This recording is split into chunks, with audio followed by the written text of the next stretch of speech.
Welcome to the Amazing World of Elmore, a Gumball Podcast.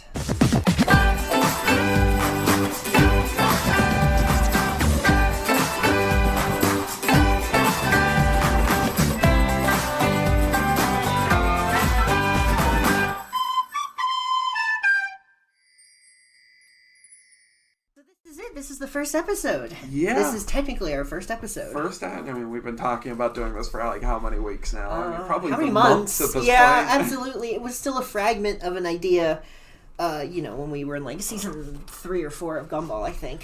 Yeah.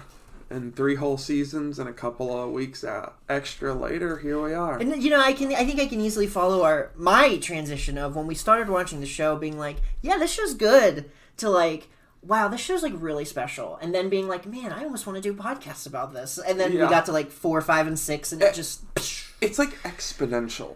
This show, its goodness is it goes from like, oh, this is pretty good, I would remember this fondly in 10 years had I grown up with it, sort of good in like the first season and the second.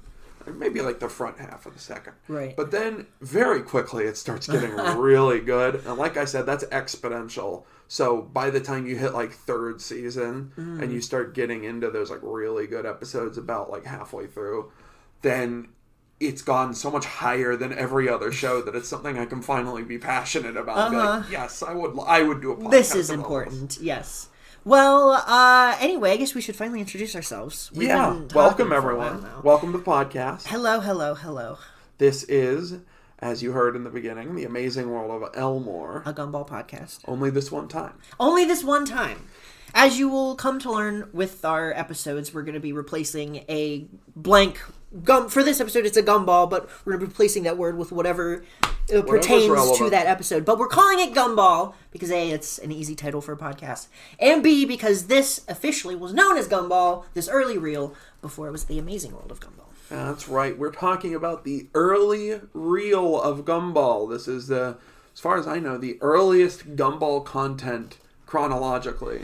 Yeah, so instead of starting with episode 1, like other podcast shows do, we kind of really wanted to make Gumball a sort of a history and a comprehensive history of it, talking about its beginnings, its middles, its end-ish for now, and maybe the stuff that comes after it.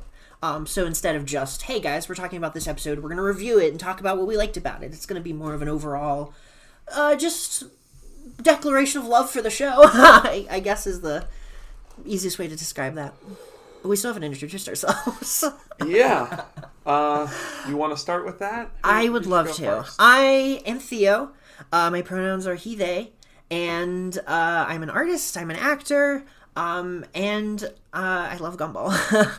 And that's all I think I think I really need to say for it at the moment. You grow into your podcast. Yeah, we'll have better intros like 10 episodes down the line. My name is Annie. My pronouns are she, it, and I also love Gumball. I am just kind of a general nerd. Passions are all over the place, and they're all very niche. You're kind of a computer techie person. I like 3D printing, virtual reality, just technology in general, and tabletop RPGs, and Gumball. And Gumball, of course. That's a very key feature. That is a very key feature, yeah. Gumball has become this really monumental thing for us. So to give you all some backstory about, before we even get into the early reel and all that, let's talk about our beginnings here of this, where this came from, because as of right now, as of 3/13/2023, there are currently no other Gumball podcasts. Yeah, how? For shame.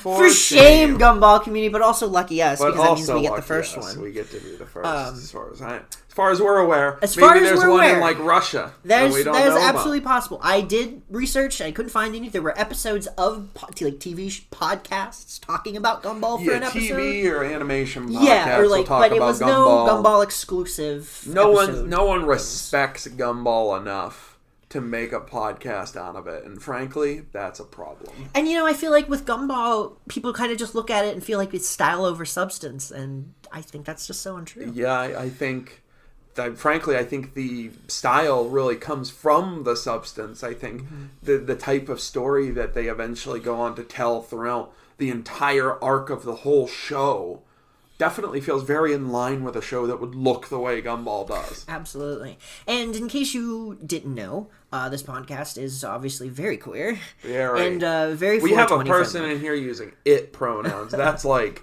queer 3.0. Yes, and we are, or as I said, very 420 friendly, in which we are partaking while we're doing this podcast because it helps us just kind of BS about the show, and we feel like we talk smart, good when we high. I'm making sure I exaggerate my puffs so that it is picked up by the mic. This is going to be the most 420 thing I've ever produced. I hope you're watching, Ben. Or listening. Yeah. Notice this, Ben Senpai. Ben Senpai. But yes. Ben Daddy. Is that it? Is that kind of, I think, all we really need to say about ourselves? Yeah, before we want to jump into the history. Oh, I really wanted to add was that we started watching the show. You had seen a few episodes of the show. Yeah, let me start, since I kind of had the most early experience with the show. I used to have a partner. Back like 2015 was when we got together, and we were together for a couple of years, and we lived together. And one of the things they needed was like television on. They needed the light and the sound to kind of calm them so they could go to sleep. They couldn't do it without it. And so we always had the TV on, and they liked having Cartoon Network on because it's cable TV. There's really nothing good. And at least cartoons are, fun to look at, even if it is something like Teen Titans Go. But sometimes it's not Teen Titans Go. Sometimes, circa 2016, Cartoon Network aired Amazing World of Gumball. And so I would get the opportunity to catch an episode here or there. And this was probably around season 3 or 4. So obviously the episodes I was getting to see were very 2016, you said? Cool. Yeah, that sounds about right. Yeah, they were very cool. They weren't like kind of the rough fur patch of season 1. It was like the show had really found itself. So I knew that I enjoyed it, and I was like, oh, this is cool. They do really interesting things I've not seen other cartoons do. But it was never really much more than that. And I think it didn't really become much more until Theo over here informed me about these really wacky gummies he started getting into. Yeah. Yeah, we just started partaking in like Delta 8 and our first foray into drugs. Yeah, I guess it's kind of it. Yeah, so, we started enjoying those, and obviously that's a very high experience, not quite the same as marijuana, but it's definitely the same sort of vibe, and so we started doing things that fit that vibe, and so I started getting a little bit more into this culture, and I was like, ooh, not only would I think Gumball fit this culture very well, but I knew from the beginning it was going to mean something very special to you. Like, I could tell it from the very beginning, it felt very emblematic of the type of friendship we had growing up. Oh, was that the end of that's that? the transition into your I thought thoughts. you had more of that. But yes, I guess that adds something is that Annie and I have been lifelong friends. And cartoons have always been very important for us, especially growing up. Fits the bond. And I just want to throw that in there so people didn't think we were just like two Twitter Gumball heads who decided to do a podcast together. Yeah, I mean we've known each other for forever, and we've known cartoons for forever. We maybe started out with stuff like what would you say, like Powerpuff Girls, probably in the later like when we were seasons. kids? Yeah, stuff we started watching when we were kids? Yeah. Yeah, and SpongeBob. And SpongeBob, those were kinds of the things that were really good. And then you started getting into like that Flapjack Chowder stuff. And then, I think this is pretty much right after that. This is like the next really us show that's kind of on TV. Yeah. And I think it's the most like us, and, big surprise. I think a lot of that comes from the fact that the creators are getting so close in age to us now. Yeah. They're well older than us. Not by nearly as much as the creators of the shows that we grew up with. That is also true. Yeah, I guess just by a virtue of time. I mean, they're only like 10 years older than us. and versus, you know, how much is Craig McCracken? How old is like Greenblatt? Greenblatt and the shitty one. Which one? Oh, Butch? Butch Hartman. You knew who I was talking about. Yeah, immediately. The shitty one. But Butch yeah, Hartman. like, how much older are they compared to us? And you look at, like, Ben, and he is certainly not that age. Mm-hmm. I would say he's sort of contemporary to us. And that's, like, kind of new. Mm-hmm. But, so anyway, sort of going back to the podcast and its history, so eventually... if we keep tangenting like this episode's going to be 3 hours long. Yes, you know. So, we started watching the show several months ago, and I don't remember when we started watching it, but I really wish we did. And we finished the show all the way through its entire run, just like a little over a week ago. Mm-hmm. We finished the very last episode. We had a ritual, which we have not had for a long time. Mm-hmm. But every week, barring exceptional circumstances, we would try for Friday, take a Saturday or Sunday if we had to. A lot of times Sundays.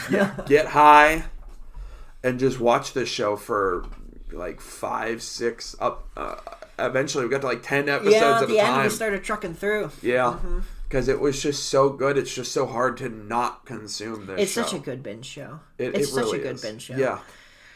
But it's also, as I'm sure we'll learn, it's also a great non-binge show. Yeah. It stands on its own and it blends together very well. It's definitely a show that, like, the episodes can entertain you in that way where you're ready for the next one. Mm-hmm. Or you can kind of take a stop after 1 or 2 and really use that extra time to dissect what you just saw. You could definitely do both with this show, which is very nice, and I think that's, you know, very similar to all the other reasons why we like this show so much. Mm-hmm. Yeah, absolutely. You think that encapsulates it? I don't really think I have anything else to add. So, all right, so history. Where do we want to start? This is my... forte for this episode, I think. Yeah, you did a deep... I mean, we both did a research into the history of the show, but like we talked about, you run us through the history, and I will add anything that I feel is necessary. Cool. So, the history of this... So, I should preface first that we're looking at this specifically as the history of this reel. Mm-hmm. So, not necessarily Gumball as an idea, or Ben Buckle as a creator, just... what kind of drove to this specific reel, which then eventually led to the show. Mm-hmm. And so that tells us that our history starts with Studio Soy. I'm not entirely sure how to actually pronounce that. It's S-O-I. S-O-I, not like the soy not like sauce. Soy sauce. It's S-O-I. Sweet soy? We don't might know. be soy, might be sweet. You know, it's also European, so... That is true. You know, my little dummy American brain can only comprehend so much of that.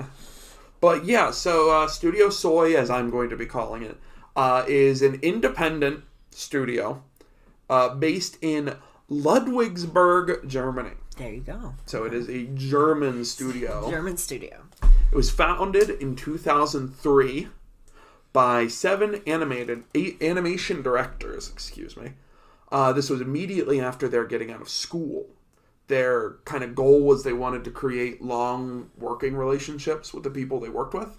And I guess they felt like they couldn't get that somewhere else. They wanted to create a studio to make sure they had a better college experience than I did. I have their names. I question whether or not it's relevant now that we're actually recording. But we just credit the studio, and does that seem like enough? They've got a couple of producers, a couple of associates. One that is very important, though, one of their 2 associates, is Johannes Wieland, or Weiland. Again, not entirely sure, but he's important because the studio met Ben in 2004 when he and Johannes worked at an independent studio called Studio AKA in London. And here's an interesting fact about Studio AKA. Getting really long into the future of this show, Season 6, Episode 7, that's The Cringe.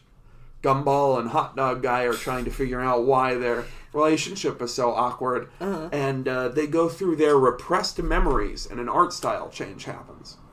that scene is actually done by Studio AKA. So they must have had a friendship or, good bridges with Ben throughout all this. Yeah, assumably. Yeah. So they met Ben 2004. This is also when Johannes Wieland was working at Studio AKA. Then in 2007, Ben joined Cartoon Network Studios Europe. Mm-hmm. Which was founded in 2007, yes. 2008-ish. There wasn't a Europe Studios of Cartoon Network in Europe at that time. So this was the first one. Yeah. And so he joined up, and it, didn't take very long from that point on for Studio Soy to create this. Assumably, Ben probably thought that there was some chance that he could get a cartoon because he just joined a new studio. They're probably looking for ideas.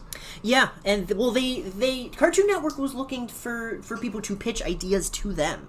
So that, I think, is when Ben stepped in. And there you go. And yeah. And this is something that, at least in some way, has existed for a lot longer than that. Because many of the characters in the actual show, in the finalized version of the show, are based on Ben's rejected character pitches from Studio AKA. And commercials. Commercial pitches. Yeah, these are characters that essentially Ben had came up with, but they were not deemed good enough for whatever reason for the projects that he created them for, and so those ideas kind of stayed in his head. Which is great. I love. That's a great. This is a personal opinion, but at the time, not history time. But I love that. I love that. I feel like that's very emblematic of the show's themes. So yeah, not too much more in the history here. I'll go through it a little bit quickly. The first season, Studio Soy did just the CGI. But then second season, the studio did the CGI. And this is second season onwards. They do the CGI, the 2D in-betweening. So that's kind of the animation in between the really key poses of the characters. They also did rendering and compositing. One last thing I have is the series awards, the times the show as a whole has been awarded. 8 times it won the British Academy Children's Awards. Pretty nice. It was also nominated another 11 times. Yeah, so they killed it over there. It was very popular over there. This one's very nice for me. They won an Annie Award for Best Animated Television Production for Children in 2012. They got the Kids Screen Award for Best Animated Series. So they won that for the first season. Yeah. That's and this is almost all 2012. Yes, And they also got an International Emmy Kids Award. Very cool. And the one last thing I noted, they have a ton more than I've listed here. But one I thought was very interesting and kind of funny, they were nominated for Nick Kids' Choice Awards. Yeah. So I didn't know that. There was at one point a time where Gumball was for a brief moment on Nickelodeon. Do you think Gumball would have got slimed? I think Ben would have wanted to. I think Ben would have wanted to animate that. Do you think they would have been a scene of him being like, "Dude, we won a Kids' Choice Awards? Pfft, lame." Well, and then he gets slimed. There's probably something about but isn't this for that other network? Isn't that for the other network, dude? All right. Oh. Splat. Yeah, that's the general history, and then a little extra of this show. Oh, so I guess we can just briefly add on that Cartoon Network, like I said, had asked people for story pitches and ideas, so then Ben and his team came together to make this sort of prototype that, of course, Cartoon Network approved of, and then gave them production to start the first season. So, actually, unlike a lot of other pilots for shows, this was specifically made to be shopped around at the time it was made. And, a lot of pilots are kind of made to be shopped around studios. This one was made almost like a resume to show specifically Cartoon Network. And to sort of contrast this with, Smiling Friends, which we're going to talk about other cartoons a lot in this podcast. We're going to be talking about how they compare and stuff. But just in this example, we talked about, I just watched Smiling Friends. You had introduced me to it, which is also great. And its first episode is their first episode. It is the pilot, yeah. And then you have the Gumball early reel, which is it's so interesting to see how Smiling Friends obviously knew what they were doing right away, whereas Gumball sort of took some time, when you look at Gumball, it certainly feels like a pilot. It looks... This is some early production. It's got that same vibe that most other pilots do when you look them up. But like something like Smiling Friends, that is just an episode of the show. Mm-hmm. There's maybe a couple of things where they got it a little weird because they maybe didn't have a full budget yet. Yeah. But it's mostly the exact same show. Yeah. So much so that it's literally considered like episode 1 of season 1. Yeah, and it's a great episode. Yeah. But I think that's kind of I think that's it for the history. Are you ready to move on to our notes for the watch? Yeah, I think so. Should we go into the voice cast first, or should we just kind of get there? Would you like to talk about that? I would love to. That's where my notes are. This is more your style of thing. Yes, I'm always very interested in the actors. So the Gumball and the Darwin in the early reel are not the Gumball and the Darwin that we would know in season 1, who we will get to next week. They are, in fact, Gumball is voiced by Nikki Jones, who was the voice of Chowder, from Chowder. And I follow him on TikTok, and I remembered that he had talked about this, so I went and did some digging and went through his TikTok. He's Nick Slayer of something on TikTok. I can't remember what it is right now, but he's great. He talks about Chowder all the time. He's cool. Shout out to you. Come on the podcast and talk about your favorite Gumball episode. Or talk about Chowder. We'll talk about Chowder. We'll talk about Chowder. We'll pick your favorite episode and do it as an episode of the podcast. That'd be cute. But he was offered the role of Gumball when he did the early reel, and he was also offered the role of it for the first season. But because he would have had to live in the UK for 8 months, because this is where the show was made, he declined it. I gotta be honest. Maybe this is just like hindsight, but I'm very glad he didn't take it. I think it would have been a very different Gumball. And he also said that in his TikTok, too. He was like, you know what? I think it's best that it worked out that way. I'm glad that he understands, because Gumball's voice is so amazing, and it's frankly impressive that this is like, 3 or 4 kids over the course of the whole show. Several, yeah. And yet he maintains mostly the same voice. You can definitely tell when it's a new voice actor, but they all kind of feel like they could be brothers. They're natural evolutions. Yeah. It works really well. But, he was the original voice, as you will see in the reel, whereas Darwin was voiced by an actor named Jake Pratt, hopefully no relation to Chris Pratt, but as far as I could tell, he doesn't have a lot of information about him on the Wikipedia. He was on Britain's Got Talent or something.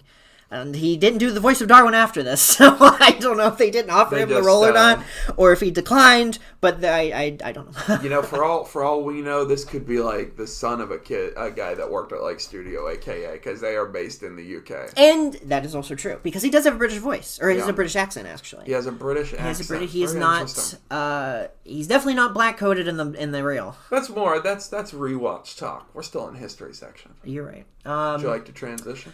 That's kind of all we got for Unless the voices. Unless you've got voice actor for Rocky's Sneeze. No, I don't have anything beyond just the boys. It does not sound like Rocky, though. No. None of it does. It doesn't sound like any of them. All right, we'll get to that. So, the early reel basically starts with Gumball and Darwin in school. Noticeably far different. In a very different school. And basically the story of this little early prototype is that they're trying to break out of school, so they come up with this sort of elaborate scheme. Well, they threw a stake. Gumball comes Darwin is mostly just there for the ride. Darwin is doesn't really have a personality in this yet. But Gumball is obviously still mischievous, and that's kind of it. They throw a stake. The stake, Tina... T-Rex, I'm sorry. They don't call it Tina. T-Rex chases after it. And it starts a Rube Goldberg machine that eventually results in Hector stepping on the seesaw, the opposite side of the seesaw the boys are on, launching them far above the fence. But unfortunately, they get stuck onto Hector's ass. Yeah, they do. And it fails. And he squeezes his ass together and they kiss. Which I have a note about that. And we'll get to that. This show is already queer. And then that's it. And then it cuts to what I love here at the very end. It's just the title. It's just like Gumball, and it's just like a picture, like a video of a sky. I wanted to find out what this font was they used, but I didn't think to do it again by the time I got to my note taking. Well, maybe for next week. Yeah, but it's just a basic like Atari looking font. Very nostalgic, retro. Yeah, it's retro. It's got like that same sort of rainbow. Different color on every word or every letter thing that the show has, but definitely a lot more primitive. Mm-hmm. Definitely a lot more befitting a pilot. And as we mentioned, it is not amazing. It is just Gumball. There is no Amazing World yet. There's no Amazing World yet. And you know yet. what? That's very true. It's very true because this world is not amazing. This world is not as amazing yet. This is definitely just Gumball, not the world around him yet. But that's basically it. So what are your thoughts? Talk your notes? Yeah, go for it. Yeah, so my first note here is the school is noticeably smaller. And the result of that, I think, is it makes it feel a lot more connected to the town. Yeah, I didn't notice the size of the school until you said that. But it's tiny. Very small. This is an elementary school? Yeah. Like, I guess maybe it's just the restrictions. And this town around them also looks nothing like Elmore. It doesn't. If you pause whenever we get, like, a Gumball's eye view of the world, and you look at the houses behind them, they have that, like, real building aesthetic, but they don't even look like they're the same sort of, like, building techniques that made Elmore. Like, they look like a totally different city. This is like an inner city school. Like, this is like in the middle of like a that's how I first marked it too. That's how I first marked it, was that it was more inner city, but then I realized Elmore's high school or junior, wherever they go. Junior high? Yeah. It's also inner city. We just don't see it. It's never framed like that. Yeah. But like whenever you see them in front of the school, there's always like buildings right next door on the other side. And then if we ever get to see them interacting with like the fence in the recess area, there's more roads and buildings right back there. So it's like, it looks like it's set in just the same place. It's just proportions are all different. Yeah, it reminds me of how our high school kind of was, where it was like kind of by itself, but like off to the sides. Yeah, that's how it feels. Like it feels like it's right next to the city, but then you realize like it looks like it is on all sides covered by more city, but it certainly doesn't feel that way the way they frame it in the actual show. But in this pilot, it definitely feels more connected to the city. This is like right next to City Hall. I know. I don't know if I would have liked it long term, but it's kind of cute. I kind of like it. It's refreshing. It's very interesting. But I definitely like the more kind of suburban town feel of the. Elmore definitely feels less like a city in the show. Yeah, well, you know what? It feels a lot like where we grew up. Yeah. It feels like a city, like, in name only. But it is not on the maps. But it's not on the maps until, like, you know, you pinch it a couple of times and then you see it. Well, if we just kind of want to flip-flop notes, but my note was just kind of the tone. The tone of the pilot itself is very indicative of early season Gumball, and it just kind of makes you wonder, when did Gumball become the sort of, like, dramatic, satiric, like, smartly written or well-written show that it is? You know, like, when did Gumball go from just, like, childhood antics to become its own thing, you know? And I'm curious if Ben or whoever would have any answers to that, because it makes me wonder, like, when did that extra layer get added onto the show? Did Ben kind of want to do that from the beginning, or was there maybe another like prominent member of the cast who kind of brought that, or what? Because this definitely feels like it feels like the board directors were like expecting another Chowder when they watched this, another Flapjack. You know, definitely not this like grand world where everything kind of has a place and the stories just become larger than life. Yeah. Definitely felt like this was going to be far more, I hate to say slice of life, because I think Gumball is still a slice of life, but like down to earth, I guess. Speaking of slice of life, now is a perfect opportunity to bring up that Cartoon Network poll that I told you would be perfect for the podcast. So they are currently doing a poll of of all their shows, but they divided them into categories for some reason. It's really weird. It's like a March Madness bracket. Yeah, it is. But yeah, it really divided into like subcategories. Yeah, Super Toon Showdown, and Gumball is in the comedy category. I think also it should be right. It's going up against a regular show in the first round. It's gonna lose. Yeah, I think regular. They put it in there specifically to kill its chances. But Chowder is in Slice of Life. I think Chowder and Gumball should switch places. I think Chowder's much more comedy than his Slice of Life. Yeah, I mean it has elements of it, but Gumball's a very slice to life, but it's like. It's so strange because it's like slice to life taken to an extreme where the stakes of these slice to life stories can be like the difference between existence of a universe or not. But it's still at its heart slice to life. Like even if Gumball is sitting on this like foot wide pillar of concrete and all around him is the nothingness of the void and he's got to make this impossible jump. Even if the stakes are that high, he's still making that jump, like, probably because, like, Richard forgot to pay the internet. Yeah, or he's like, saving his brother or something. He forgot to, like, give the check to the mailbox. Yeah. You know, so it's still very slice to life at its heart. It just allows its creativity to bring the stakes up way higher than any other. Yeah, it's in other shows that are in comedy, are, like, Ed, Edd n Eddy, which makes sense. I will say, regular show is very slice of life. Yeah, that doesn't seem like it should be in comedy. That's coming from me not really knowing anything about regular show. I mean, I think it's in the title. Yeah. You know? Why is that not in Slice of Life? It may be in the title, but it's also in the tagline. It's anything but. Yeah. Does Gumball have a tagline? I don't think so. Nope. Not that we're aware of. We do. We do. But, yeah, I just wanted to mention that. And I wanted to keep track of that poll, but I haven't checked on it. But, yeah, Gumball's definitely going to lose to regular show. Unfortunately. OKKO is matched up to Mau Mau, Heroes of Pure Heart. Oh, I desperately hope that KO beats the shit out of that cat. I don't even know what Mau Mau is. That a Cartoon Network show? I think it's a cat. Yeah, it looks like a cat. Yeah, it's like very short-lived thing from like right before the pandemic, I think. The adventure category is stacked though. They got like Adventure Time, Steven Universe, Over the Garden Wall, next to Scooby-Doo. Next to Scooby-Doo. And Kid Named Kids Next Door. Those aren't gonna win. They're going up against Steven Universe and Adventure Time. And Infinity Train. Yeah. Two of my like 4 favorite shows are on this, and that's not including Gumball. Yeah, Gumball is only a show that could have aired on Cartoon Network. Yeah. Like, can you imagine the show have airing on, like, Nickelodeon? I guarantee you'd be able to feel the Nick or the Disney in this if it was produced for those other channels. Mm-hmm. Especially when you look at, like, Disney and you look at the kinds of shows they're making that are, like, really good. Then you're talking, like, Owl House, Amphibia.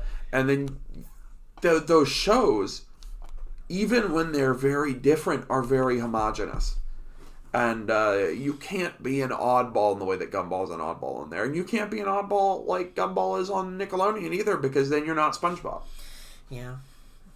And I think, I can tell you right now, if the season was unchanged, season 1 unchanged, air on Nickelodeon, I can tell you right now, season 2 would have been released onto Nicktoons, and then we would have never seen anything afterwards. That's a sad alternate world where Gumball didn't get picked up. Yeah, Can you imagine? I would be I guess I wouldn't be depressed. Yeah, we wouldn't know about it. But I'd be so sad. Like, that's such a sad existence compared to this. But anyway, continue on. My next note here. Go for it. I'm ashamed to admit this. I watched this show for 6 whole seasons. Granted, those were all high as fuck. But I watched this show for 6 whole seasons and watched this reel once or twice before I had the question, how the hell does Hector attend school? Yeah. We see him in school. I was thinking, I I don't know if they show him, like... Do they ever show him in school? He might be, like, outside the window or something. But... He just sits outside the window. But I was wondering, because I was thinking, like, you think about other characters in this school, and they're like, impossible traits are usually described and kind of, like, given lore. Like, you think about Alan, right? He's a balloon, and they could have just left it at that, but they taught us how he eats. Yeah. And, like, that he's got organs. Air organs. And so, like, we know all this much about the air balloon biology, but I don't think we ever see a scene addressing how Hector even attends class. And now that I think about it, it just seems very funny. And Tina. I mean, we see Tina in class, why is he not in cyber school? He should do remote schooling. He really should be. But yeah, Hector's the only one who I think doesn't change. Yeah. I mean, he looks the same. I mean, like, his colors might tweak. But his like, colors tweak. And purple, they tweak between this and season 1, and then from season 1 to season 2 and beyond. Yeah. So, but, like, he's, I think, mostly the same. He's pretty much the same. And Like, his art style's a little bit different, too. Rocky's kind of similar, but they haven't perfected him except for the voice. Except for the voice. And I have a note here, going in chronological order of how this, like, thing plays out. Oh, yeah. Gumball, like, in this one, he makes a plan that starts convoluted, right? Like, when you look at the plan that he's written down, it's super convoluted. And yet, in the full show, we do sometimes get that, where it's complicated from the beginning. Mm-hmm. But most of the episodes, they become complicated. Yeah. Like, they just add more and more and more and more complications as they attempt to do their original task. Right. But it's usually very simple. And that's different here. Like, it's presented as if it's this very big, complicated thing. It's this, like, huge Rube Goldberg. Where you would think, if they were to try and do this scene in the real show, you'd think they'd probably just have them be like, hey, Hector, come here. And he wouldn't even know what they're doing, and he'd step on it immediately. Yeah. And it would be like 2 seconds. Uh-huh. And I just thought that was very interesting, because that kind of felt like, that felt different in that way to what the show becomes when it's a full-blown series. Yeah. It's the early, like, cartoonification of it, you know? Yeah. It's very much like, the cartooniness. But you know what? I think the fact that Gumball could control this many factors at once just goes to show that the kind of, like, it's kind of emblematic of the power level that they start to go for in some of the more intense episodes. Mm-hmm. Like, sometimes Gumball is just this incompetent kid. Sometimes he's the master of all reality. Yeah, he would go Saiyan, like, a couple times. Yeah, I love it. Terry is a boy in this. Yeah. I had, before that, this isn't really that much, but I just, that was my next one. Ew. 3D Darwin, ew. Oh, yeah, British, we didn't talk about 3D British Darwin. I don't like it. I don't think I'm glad they changed it. Oh, my God. The way they changed him for this show is so much better. Darwin Darwin is, and of course, there's no POC on this show, but for my money as, like, a white person, he seems like such a wonderful character to be portrayed as, like, a person of color. Because it's just, like, background fluff. Mm-hmm. It never changes how they write him, and he gets to be his own character completely independent of it, and yet it's still there. It's still obvious. It's unquestionable. Mm-hmm. And I love that, because he's such a good character. And, I think he's part of this larger initiative that Cartoon Network really, I think, did do a pretty decent job of like, having more people of color on their platform. Yeah. They improved that a lot in, like, the 2010s and the 2020s. We got Craig of the Creek now. Craig of the Creek and, like, Steven Universe has a lot of characters that are POC. Mm-hmm. And, I mean, honestly, I think those might be just about it. But the big ones. But it's a great couple of first steps. Yeah. And I hope they continue on it. Uh-huh. But, yeah, you said Terry is male. I thought it was interesting. Right around that time of the animation, we noticed the theme song is here. Mm-hmm. It's not quite. It's a little crispy. Yeah, it's not quite little like borked, but it's recognizable as the theme song. That's cool. I would love to know where that came from. You know, like who made? I guess we should find that out. Who made the theme? Do we know? Yeah, who made the theme? Because I don't bet. Did Ben do it? We don't know. Yeah, who's to say? I mean, don't know. It's been with the show for as long as the show has been itself. So. There's very... That's like pre-production history. Yeah. That's like the Cambion. Based on our research, there is like history about Gumball, but it's definitely not... It's a little hard to find. Harder to find. And it's definitely more than what you do for the first episode of a podcast. We can always come back to this stuff. We can always add more as we learn and go on. And hopefully maybe as more information comes to light. Or maybe if Ben comes on our show and tells us all these answers. I think that is also fair. Oh, yeah, Terry, like you said. Terry's male. Terry's a male. It's really hard to see. Really hard to see in this short. But if you go on like the wiki and look for images of Terry, it was a really weird design, and I've got to say, as a Terry stan myself, I'm pretty happy that they changed her, because she's just like this really generic looking bear, wearing nothing but a pair of underwear. Yeah, that's and he's got like visible nipples. It's just I would have been very uncomfortable having this character in the show, but Terry is in this show is just so precious. And I'm so happy we got her out of this design. Yeah, Terry and like we said, Rocky is like kind of there, but he looks almost like exactly like himself. There's a little bit of like proportionality that's weird. His nose is weird. And there's just something about the way he moves that's different than how he would in the show, but he's pretty much Rocky. Yeah, Leslie is pretty much the same. His colors aren't quite right, but he's there. But he's there. Makes me wonder if he was male at this point. With how these characters are so different. We don't get it. He's not a speaking role. I would love to know what Ben created some of these characters for. What kind of like commercials or projects did he create Terry for? And Rocky. Yeah, what is Rocky made for? You gotta wonder. At what point did they become characters from the show? What point where did he like run out of characters and he had to start making stuff up? That's what I want to know. Yeah. Here's something that's nice, since we're kind of in a little dull period of watching it on the second monitor here. Rob is in this. Yeah. How wonderful that Rob is in this show from the very beginning. That makes me very happy. Yeah, he's there from the very beginning. He's as instrumental as any of these other characters. The best part is, even this early on, he was really just kind of a background person that didn't mean anything. And he was already getting piled into that role that the show forces him into.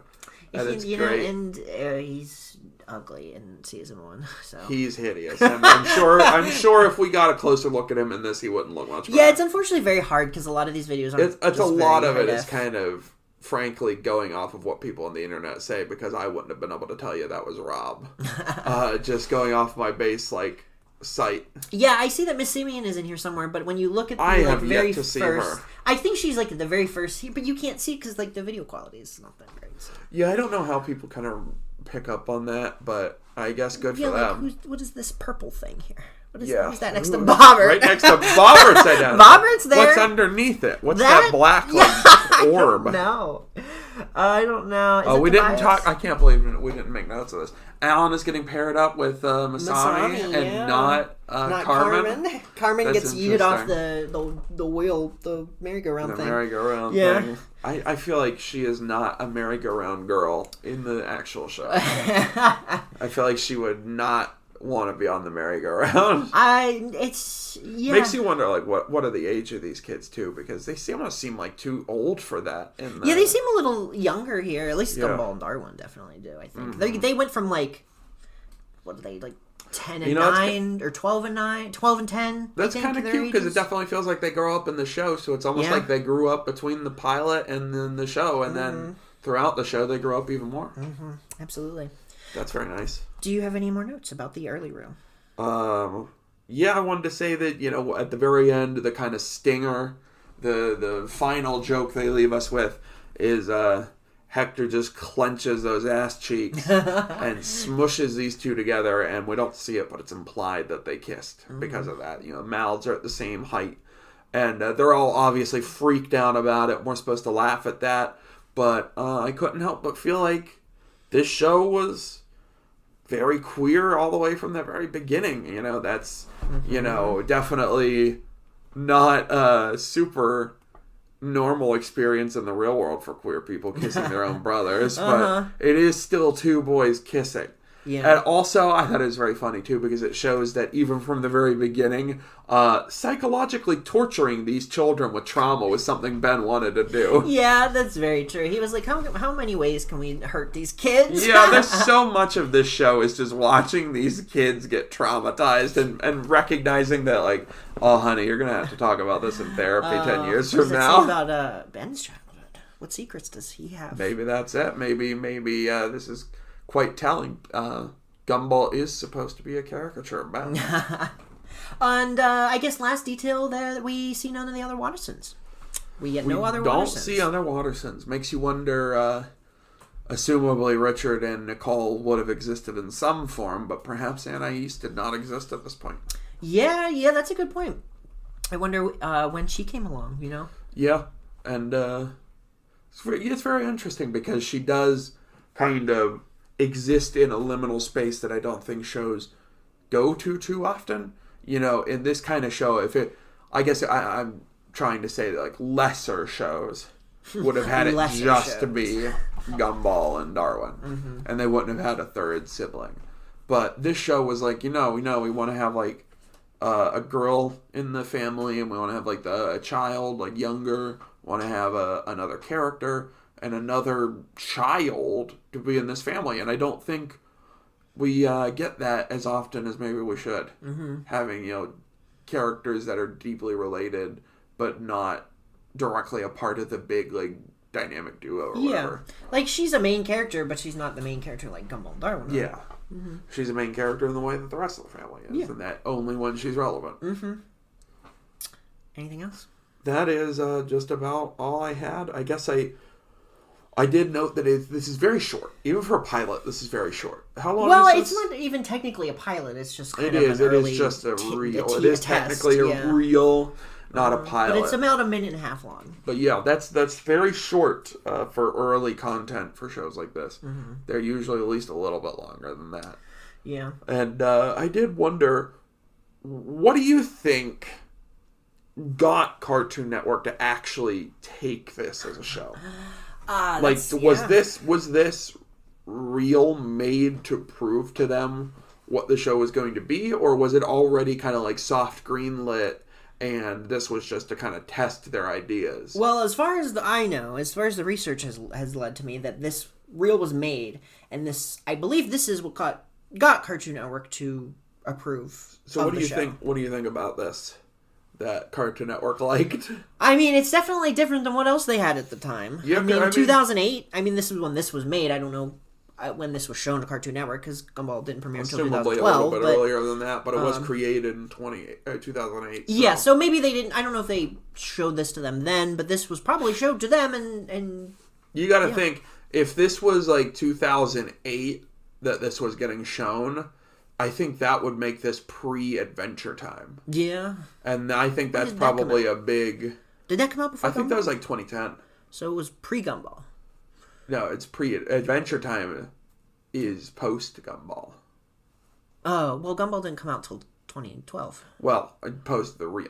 Oh, I see what you mean. Okay. Yeah, like, so they wouldn't have had the massive popularity of Adventure Time to taint their... Or, just alter. I don't mean to give it a negative connotation, but like that didn't alter their expectations of what they wanted their shows to be.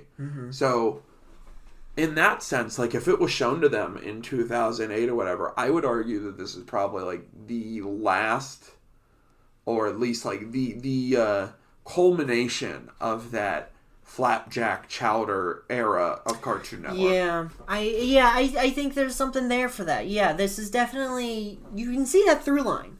as we've talked about, in Gumball, you can see the blood of its family inside of it, but you can see the DNA of the shows that came before. Yeah, you can definitely like run the Punnett squares and see like, oh, the Gumball's got like maybe a recessive trait from Chowder here and there, and like maybe a dominant trait from like The Simpsons, SpongeBob. Yeah, we will talk all about the other shows and their influences and how Gumball influenced them, maybe. Yeah, because there's definitely a lot to be said there. A lot to talk about. We have a lot to talk about on our journey. Over 200 episodes of this show. On our journey through Elmore, we will talk about every single thing we can. And maybe somewhere along the way, we'll find out how to end podcast episodes. Yes, but that day's not today. Not today. But I guess that's pretty much it then. Yeah, that is the early reel. That is the early history of Gumball, compiled into about an hour for you. Yeah. So hopefully you will. I don't know. Stick around.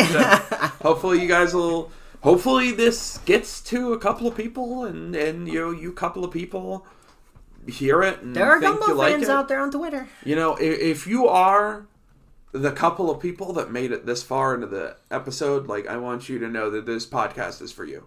Yeah, if you made it this far, if you made it through all this, it was like, wow, we're turning this off.